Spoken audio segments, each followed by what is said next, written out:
Oi pessoal, tudo bem?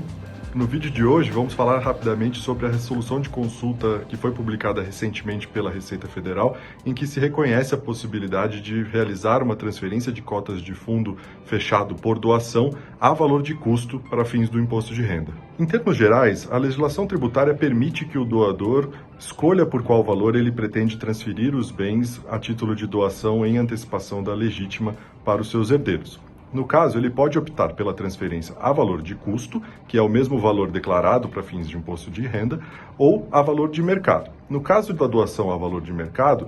é necessário apurar um ganho de capital que fica sujeito ao imposto de renda nessa transferência por doação. No caso específico das aplicações financeiras em geral, a discussão é um pouco mais delicada, porque desde 2007 existe um ato declaratório da Receita Federal em que ela exige o recolhimento do imposto de renda na fonte, sempre que há uma transferência de aplicações financeiras por sucessão causa-mortes. Em função disso, o mercado tem adotado posição conservadora desde então para exigir que as doações de cotas de fundos fechados também sejam realizadas a valor de mercado, com o recolhimento do imposto de renda, impossibilitando a aplicação dessa previsão legal de que as doações em antecipação da legítima seriam possíveis de ser realizadas a valor de custo. E então, essa semana, a Receita Federal publicou a solução de consulta número 98, em que se reconhece que a doação de cotas de fundos fechados não configura o resgate da cota, mas meramente a transferência da titularidade da cota e, portanto, não há uma retenção, uma necessidade de retenção na fonte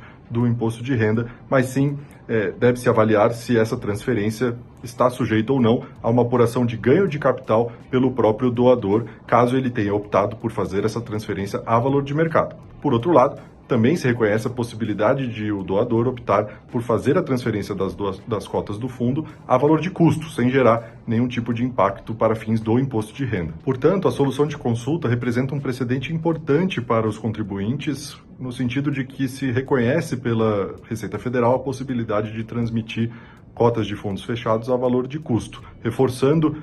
esse instrumento de fundos exclusivos ou fundos restritos como um instrumento super interessante aí para o planejamento sucessório das famílias e alocação da liquidez. Contudo, apesar desse ser um precedente super importante, ainda está em vigor o ato declaratório de 2007 e precisamos aguardar a posição da Receita Federal em relação a isso, para que se tenha um conforto maior em relação à doação de cotas de fundos fechados a valor de custo. Por fim, vale lembrar que essa discussão não se aplica ao imposto de doação, o ITCMD, que é o imposto estadual cobrado sobre o valor de mercado dos bens doados, no caso, o valor de mercado das cotas do fundo fechado. Caso queiram conversar mais sobre o tema, procurem o seu assessor e o time de Wealth Planning também está à inteira disposição.